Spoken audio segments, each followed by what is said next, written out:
Paul Gable joins us now from the Hoosier.com, football writer for them. Paul, welcome in. Hey, thanks for having me, Jim. A lot of action going on for Indiana. Well, it hasn't stopped, but it continues to go. This quarterback, kind of a little surprise to me. I didn't know they were even looking at this kid, but I watched a lot of tape on him, and I know he's just a 3-star, but gosh, there was just so much to like. He's got a quick release. He's accurate. He can throw a deep ball. He hits his runners in stride. It looks poised. He looks like beyond his years. He looks like just a really good get. Yeah, you're absolutely right. And it's a guy that, wasn't offered until 2 months ago. Talked to him when he got his offer, and then talked to him last night when he landed back home in Texas. And he said he immediately just fell in love with the culture, fell in love with Nick Sheridan, said that he thought Nick Sheridan was one of the best young play callers in America and is looking forward to learning from him.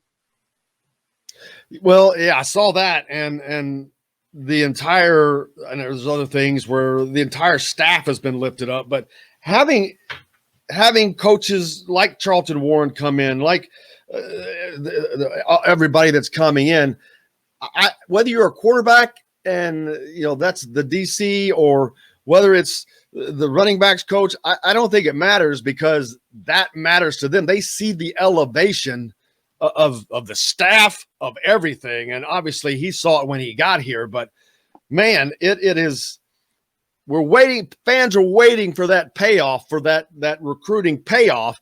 This is not that is by the numbers. Like I said, he's a 3-star, but man, I watch it. If you watch this kid, and there's video up on the Hoosier.com, he just looks ready. Yeah, definitely. He can make all the throws and does a great job of getting it in a tight spot. And you mentioned 3-star, and you mentioned 3-star earlier in the show. Let's not forget that Micah McFadden, though, only had 2 offers coming out of high school, and look at what he's turned into under Tom Allen. Josh Hoover is a quality quarterback. He really is, and he's done it against some of the best talent in the state of Texas. There's no reason to believe that if given the chance, he can't come in here and do the same thing. He's thrown for nearly 6,000 yards in just his sophomore and junior year, which was almost 4,000 last year, which he's going to bump up against throwing for nearly 10,000 yards in his career in Texas. I don't care who you are. If you throw for 10,000 yards in the state of Texas in football, that is gotten something done. Absolutely. And he's also he went undefeated on the mound for his baseball team this season. I asked him about that, and he said that all his focus right now is just on football. He's done. Once he gets to IU as a student athlete, he'll be done with baseball. But, this is a guy that Tom Allen wants, a multi-sport guy, a guy who's a gamer, and a guy who, more importantly, knows how to get it done under pressure. You mentioned the yards. He threw for 3,500 last year and 36 touchdowns as a junior in the state of Texas. And there are some very, very fine players, especially on the defensive side in the state of Texas. Yeah, when you're talking 3,500 yards and 36 touchdowns as a junior in high school, that's a 16, 17, probably a 16-year-old kid, because it's in the fall. That's a 16-year-old kid. That's talent. But again, if you watch the film, these aren't screens that he's throwing to somebody that they're going 90 yards.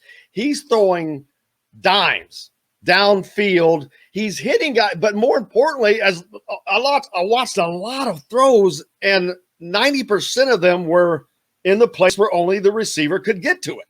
And I'm like, wow, how the hell is a high school kid doing this? Yeah, he is. I would say he is wise and mature beyond his years. And I'll be honest with you, Jim, talking with him yesterday, you really get that feel. Not only is he talented on the field, and he can throw that damn ball a mile down the field and put it where only his receiver can get it, but he has the it factor about him as well. He is very well spoken, very mature. And now, though, the question. We talk about Indiana basketball and Coach Woodson telling guys, hey, I'm going to recruit over you, which means you got to fight for the right to party. But you got to fight for your position, because most back in the day, coaches, okay, you come here, we won't recruit over you. Yeah, it was an agreement. That doesn't happen anymore. You want to come, you got to fight. But that's, as Tom Allen always says, iron sharpens iron. Quarterback room. If Michael Penix stays healthy, I don't know if this is his last year or not, to be honest with you. But let's say, for argument's sake, he does stay healthy, but he stays because the pros are going to want to see him go through more than one season of being healthy. There's no doubt to me. They're not, one healthy season is not going to get that done. So he comes back. Well, then, now who are you got in the quarterback room now at that point? Because that's going to be the most loaded room they have. Yeah, that in the running back room. I mean, if Michael stays healthy and Michael comes back for next season, now you're looking at Michael Penix back. Jack Tuttle will be back. Dexter Williams will be back, assuming everything goes well with his torn ACL. I'm sure he wants to give it another try, especially at IU. And then you got Donovan McCulley, and then you'll have Hoover from Texas. That is a loaded room. And I'll be honest, a lot of those guys, well, we know Jack can start, but, Dexter Williams would start at some programs. Donovan McCulley would start at other programs, and Jack Hoover as well. So that is a great problem to have if you're Tom Allen. The problem is going to be, though, on the back end of that, are guys going to get tired of sitting around and waiting for their time? Well, that was my point with the new transfer rule.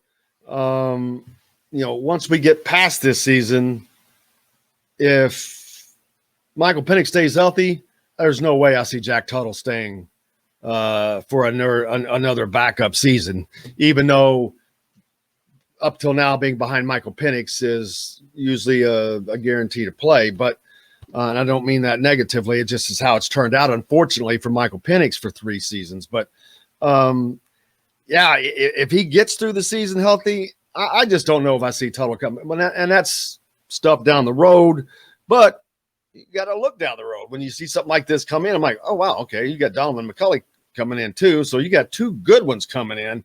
Very, very different quarterbacks. Donovan McCulley and Hoover, they're different.